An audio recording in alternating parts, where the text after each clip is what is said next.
And he made haste, and he came down and received him joyfully. And when they saw this, they all murmured, saying that he was gone to be a guest with the sinner. Zacchaeus stood unto the Lord, behold, Lord, the half of my goods I have given to the poor, and I have taken anything from any man by false accusation I have restored to him fourfold. And Jesus said to him, this day salvation has come into this house, for as much as he is also a son of Abraham. For the Son of Man is come to seek and to save that which is lost. Yes. We have here a story of a man that was short. Now, some of us, we judge it by how tall they are, how short they are, how fat they are. I'm just going to say it. How skinny they are, if they're blonde, if they're black, if they're white. But we have a man here that was short. He was so concerned about Jesus as he came through Jericho.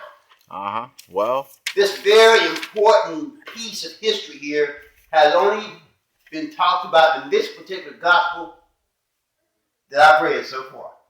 This man, he wanted to see Jesus. Yes. He was concerned about his soul.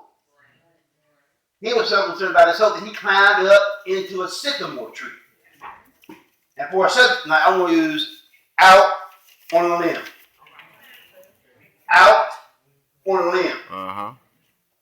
Sometimes we need to be out on a limb for the cause of Christ. Amen. That's right. Sometimes we find ourselves as we touch bases with people from time to time. We think that just because they see us as we are, that we can't communicate Christ in our daily life. But we need to do that. Zacchaeus was in a sycamore tree. Short man. He couldn't see. The crowd was just too much for him to handle. Sometimes when you get into a crowded place, you want to see what you want to see. And you do it by any means possible. You're going to do that to see what you want to see.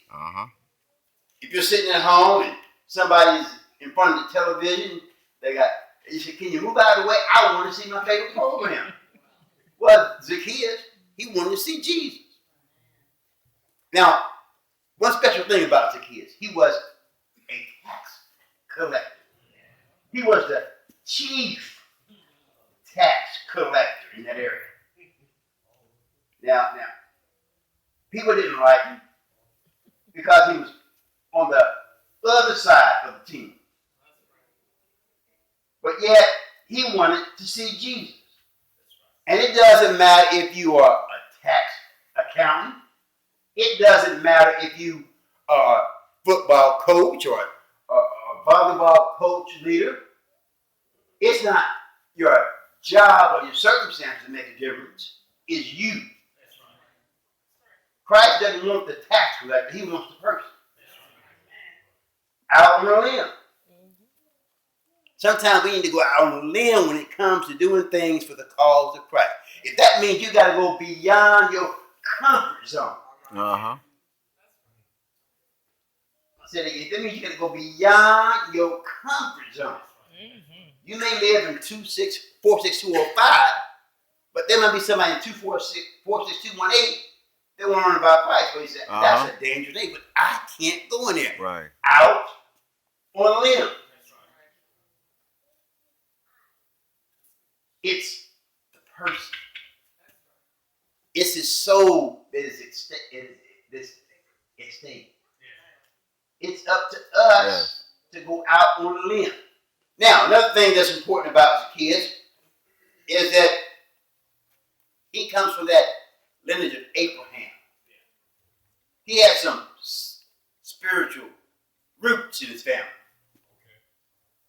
And now, that wasn't the concern of Jesus that particular time.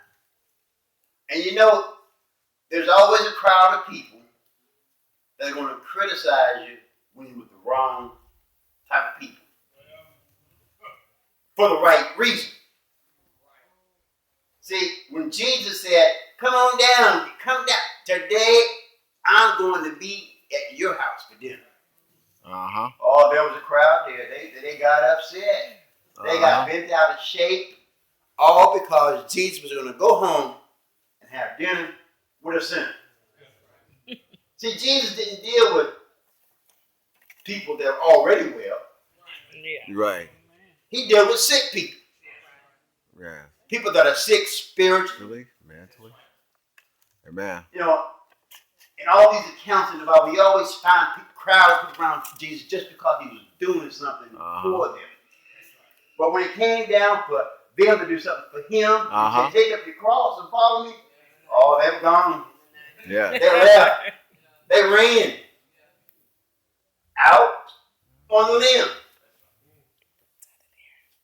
Jesus said, come on, I'm going to your house. These people had the gumption and the gall to say, look, that man eating with sinners. Remember?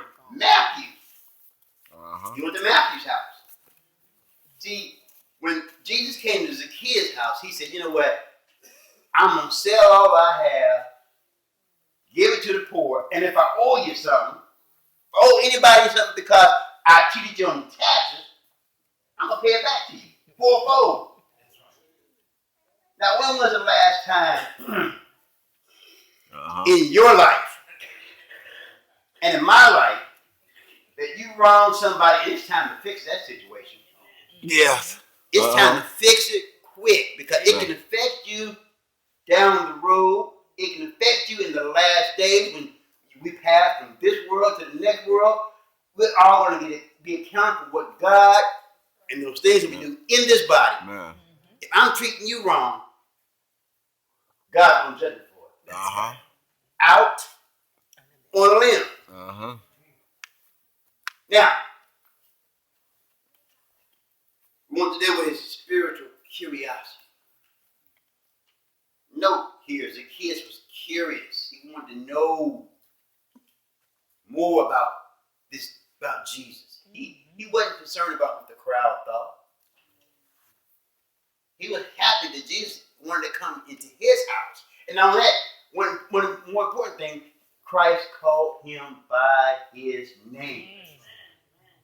Another important thing, when Jesus looked at him, he looked him directly in the eye. When we teach somebody about Christ, we need to look them in the eye. Look them in the eye. If I'm shaking your hand, I'm going to shake your hand and look you in the eye. I'm not going to look down on the floor, but you might think I'm shifty, shady, or whatever. But the important thing is Jesus looked him in the eye. And God, he wants